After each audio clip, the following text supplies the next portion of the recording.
Guys, I'm going to go on a rant today, so this might get chopped up into maybe 3 parts.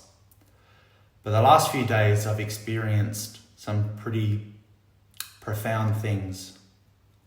Starting off with New Year's Day. I was at a liturgy service at St. Anthony's, and I was in the altar.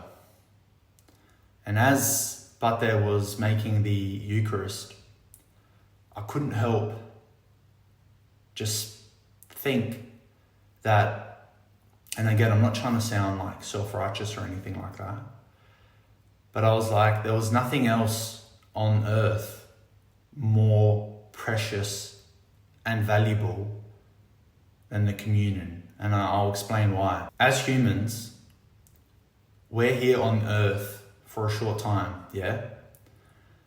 Communion, being in communion with God, with Christ, is our only way for our salvation.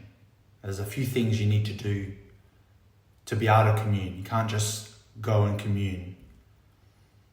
You have to clean up your life.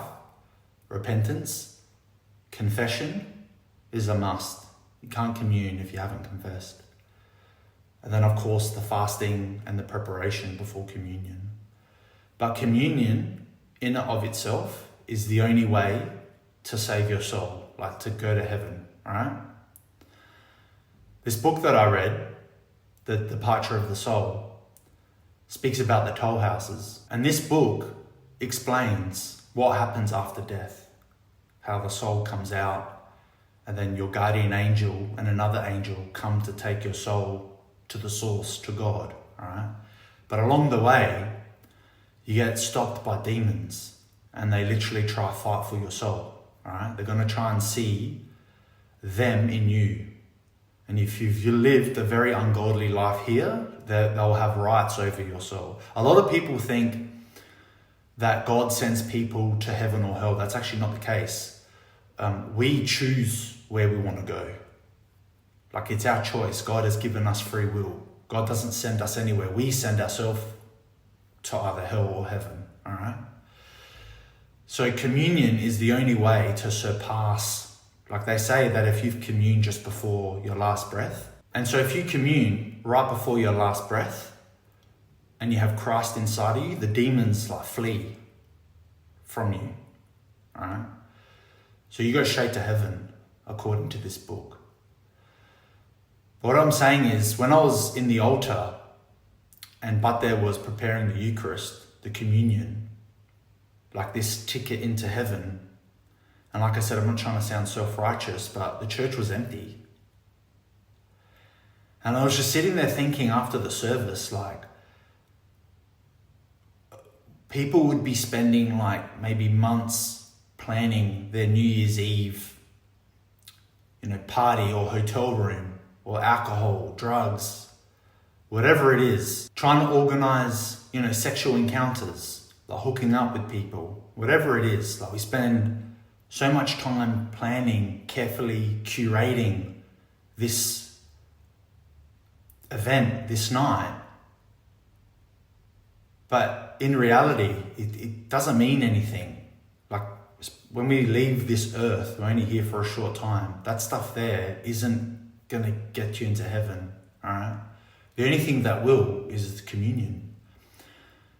And I was sitting there thinking no one's here. No one is here to partake of, the Eucharist is free, for people. There's no payment. But people would spend so much money trying to curate this night of partying and whatever it is. And it just buzzed me out. So what I'm trying to say is, as humans, we prioritize the wrong things. This all comes from the controllers of this world. When I was in the altar and the church was empty, but then New Year's Eve celebrations, everyone would have been participating in it. But see what they've done?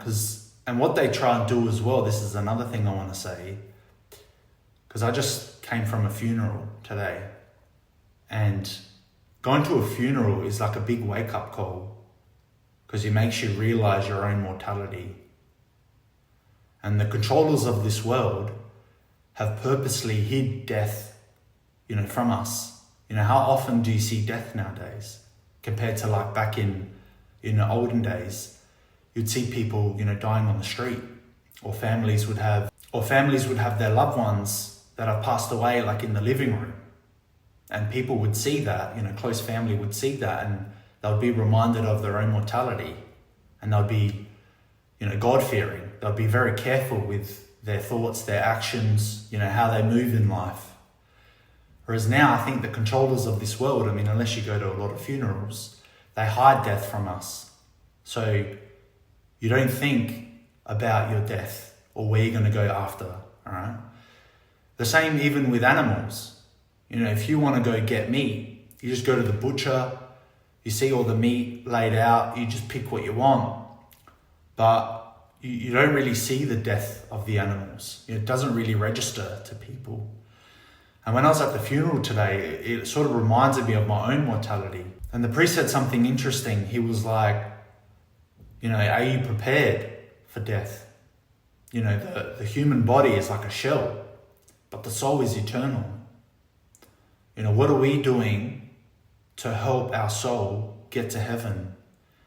Because let me tell you something, and this book that I read, The Departure of the Soul, actually kind of scared me a little bit, because right now we have free will, right? We can go do what we want, when we want, how we want. But when you leave this earth and your soul exits the body, you're not in control anymore. You don't have free will. You're not like free to do what you want, where you go. And the other thing I want to say as well is, when you go to a funeral or you see a funeral post on Facebook, literally every single person says, oh, this person is, resting in heaven. And dude, that's not the case. Like it says in the Bible that few are on the straight and narrow path that leads to salvation, and many are on the wide path that leads to, where?